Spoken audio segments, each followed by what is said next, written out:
Welcome to Burlap Teachers. Enjoy the video. You start by protecting data and gaining BIOS access. First, back up critical files and create a Windows Recovery USB, then set a supervisor password in BIOS so changes stick. Power the HP laptop off, then press F10 repeatedly at startup to enter the BIOS menu.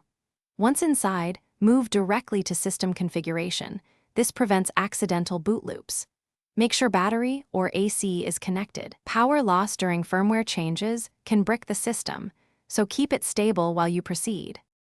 Once in Secure Boot options, you'll either clear custom keys or restore factory keys.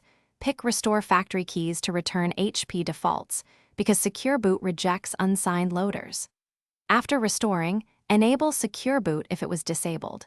Then go to Boot Order and ensure Windows Boot Manager is first. Secure Boot enforces UEFI boot devices only. If your disk is MBR, convert to GPT using Microsoft MBR2 GPT before re-enabling Secure Boot, because UEFI requires GPT for proper Windows booting. Save settings and reboot. Windows should start under Restored Secure Boot policy. Once booted, update the BIOS and Windows drivers to prevent repeated failures and confirm BitLocker or other security features are healthy.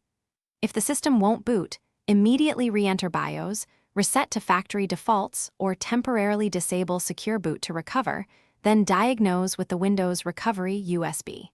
If Secure Boot problems persist, document error messages and consider HP support or a firmware reflash.